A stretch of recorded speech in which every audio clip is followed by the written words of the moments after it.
गोविंद शिल्प घेऊन येत आहे एकूण 80 ट्विन बंगलोचा भव्य दिव्य पंढरपुरातील एकमेव प्रकल्प। आमच्या प्रकल्पाची वैशिष्ट्ये मनाला शांती देणारं महादेवाचं मंदिर, मुख्य रस्ता सुमारे 30 फुटांचा, अंतर्गत रस्ता सुमारे 20 फुटांचा, ग्रामपंचायत योजनेचा प्रत्येक बंगलोजला स्वतंत्र नळ, सांडपाण्याची सुरक्षित विल्हेवाट, सर्व टाइल्स ग्लॉसी आणि नामांकित कंपनीच्या, सर्व स्टेअर, खिडक्या, चौकटी सुपर ब्लॅक ग्रेनाइट, दोन्ही अटॅच बाथरूम पूर्णपणे टाइल्स, पंतप्रधान हर घर नल योजना पूर्णत्वाकडे, bathroom, basin, kitchen, CP fittings हे जगवार कंपनीचे, स्टील वर्क पूर्णपणे जिंदाल कंपनीचे, 1000 लिटर पाण्याची टाकी, 150 लिटर सोलर वॉटर हीटर सोबत वॉटर प्युरिफायर, प्रत्येक बंगलोजला स्वतंत्र पार्किंग, दर्शनीय भाग पूर्णपणे डॅटो टाइल्स, टाटा प्रवेश कंपनीचे आकर्षक भक्कम दरवाजा, फुटी उंचीचे सुरक्षित कंपाऊंड। मग विचार काय करताय? गोविंद शिल्प, पत्ता गट नंबर 95, हॉटेल अंगण शेजारी, टाकळी रोड, पंढरपूर। ताज्या घडामोडी पाहण्यासाठी आमच्या YouTube चॅनलवरील PVR म्हणजेच पंढरी वार्ता या न्यूजला सबस्क्राइब करा आणि शेजारील बेल आयकॉनवर क्लिक करा। पंढरपूर नगरपालिका निवडणुकीत विजय संपादन केल्यानंतर तीर्थक्षेत्र विकास आघाडीच्या वतीनं पंढरपुरात भव्य विजय रॅली काढल्याचं दिसून आलं। नगराध्यक्षपदी डॉक्टर प्रणिता भालके यांच्या विजयाचं प्रमाणपत्र निवडणूक निर्णय अधिकाऱ्यांनी प्रदान केल्यानंतर तीर्थक्षेत्र विकास आघाडीचे सर्व विजयी 11 नगरसेवक नगराध्यक्ष डॉक्टर प्रणिता भालके यांनी महामानव डॉक्टर बाबासाहेब आंबेडकर पुतळ्यास अभिवादन करून पुढे शिवतीर्थाकडे भव्य रॅली मार्गस्थ झाली। छत्रपती शिवाजी महाराज चौक येथे आल्यानंतर छत्रपती शिवाजी महाराज यांना अभिवादन करीत शिवतीर्थावर झालेल्या विजय सभेत भगीरथ भालके यांनी केलेले आक्रमक भाषण समर्थकांचा उत्साह वाढवणारं ठरल्याचं दिसून आलं।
पंढरपूर शहर आणि तालुक्यातल्या आणि मंगळवेढा तालुक्यातल्या देखील पंढरपूर मधली निवडणूक झाली बसलो इथं गप्पसल वाटलं मंगळवेढ्याला आला आणि मंगळवेढ्याला काय म्हणला पंढरपूरच्या निवडणुकीचा विजय म्हणजे काळ्या दगडावरची पांढरी रेघ आहे।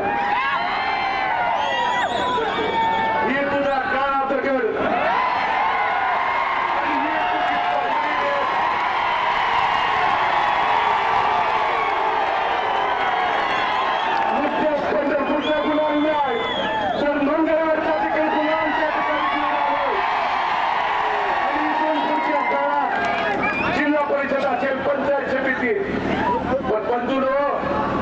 खऱ्या अर्थाने अंतकरणपूर्वक ऋण व्यक्त करायचं असेल तर भगीरथ या 5 वर्षात लढला त्या लढायला बळ जिथल्या खऱ्या अर्थाने उपस्थित माझ्या बायबाप तरुण सरकारने माता भगिनी यांनी सरकारने दिलं।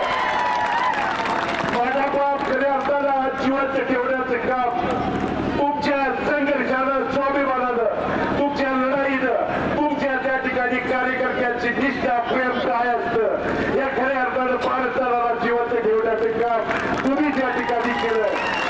त्यामुळे तुमच्या अर्थ तुमच्या त्या ठिकाणी या केलेल्या कामात भगीरथ भालके आणि भालके कुटुंब कधी त्या ठिकाणी उतरा येऊ शकत नाही। पण या पुढच्या प्रिन्सला आणि त्याच्या बगल बच्च्याला सांगला 11,000 अधिक मताधिक्य पंढरपूर शहरातल्या मायबावड्याने मायबाप जनतेने दिलंय। इथून पुढे तर त्या ठिकाणी सूडबुद्धीचं राजकारण करायचं बंद कर। कारण बंधूंनो इलेक्शन मध्ये त्या ठिकाणी सरकार बाजार म्हणून हाताशी धरून एक गुन्हा केला, दुसरा त्या ठिकाणी केला। काल परवा तुम्हाला सांगायचा प्रिन्स चार्जच्या घरातल्यानी माझ्यावरती 3रा गुन्हा दाखल केलाय। काय केला? यांची त्या ठिकाणी मी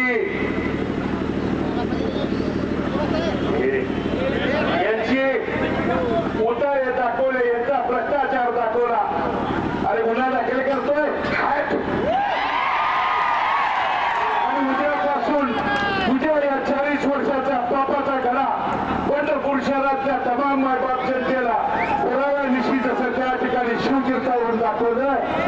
फक्त तुला माझं एवढंच सांगणार, सूडबुद्धीचं राजकारण करू नको. एकदा मायबाप जनतेने आशीर्वाद दिल्यानंतर गुन्हा दाखल केलं. काय केलं? आबरू नुकसानीचा माझ्यावरती गुन्हा दाखल केला. अरे तुला थोडी आबरू राहिली ती या निवडणुकीत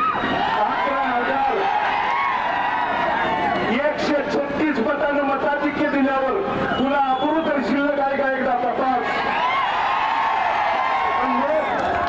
उद्यापासून प्रणिता भालके आणि तीर्थक्षेत्र विकास आघाडीच्या बंधूंनो, कारण या भगीरथ भालकेंनी इथल्या मायबाप जनतेला शब्द दिला की प्रणिता भालके यांनी निवडून गेलेले सर्व सन्माननीय नगरसेवक काम करायला सक्षम आहेत.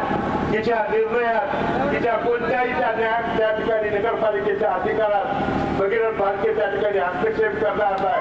पण तू त्या ठिकाणी सूड पावलेलं जर त्या ठिकाणी आला तर भारतदारांचे रक्त आहे जशा तसे त्या ठिकाणी उत्तर द्यायला त्या ठिकाणी बघणार नाही. आणि म्हणून सर्व कार्यकर्त्यांना, वडीलधाऱ्यांना, तरुण सहकाऱ्यांना, मतदार बंधू भगिनींना मनापासून, अंतकरणापासून मी धन्यवाद देतो. आपण टाकलेला विश्वासाला, पंढरपूर आणि मंगळवेढा दोन्ही नगरपालिकेच्या तमाम मायबाप जनतेला अंतकरणपूर्वक धन्यवाद देत असताना तुम्ही टाकलेल्या विश्वासाला किंचित देखील तडा जाऊ देणार नाही. या भारताला करून त्या ठिकाणी अभिवचन तुम्हाला देतो. आणि परत एकदा सांगतो, तू ये, घरातला कोणी ये, रिंगणात मात्र कोण जाऊ नको. वाट बघतोय, रिंगणात मात्र कोण जाऊ नको. त्या ठिकाणी कोणी येऊ दे. आणि मला तमाम इथल्या प्रमुख कार्यकर्त्यांना, पदाधिकाऱ्यांना आवाहन करायचं आहे की पोलीस प्रशासनाला, कारण 5 वर्षात आपण पराभव देखील संयमानं पचवला, त्यामुळे विजय देखील आपल्याला भारतदारांची शिकवण आहे. संयमानं, शांततेत त्या ठिकाणी घेऊया. आणि तुम्ही बरेच त्या ठिकाणी म्हणत होता दंड ठोकता. अरे दंड यासाठी आहे, दंड यासाठी ठेवलाय त्याला निघणार तर येऊ द्या. आल्यावर त्या ठिकाणी दंडाचं बघतो. फक्त या टोपीची, या दाढीची तुला करायला ही एवढंच या निमित्तानं सांगतो.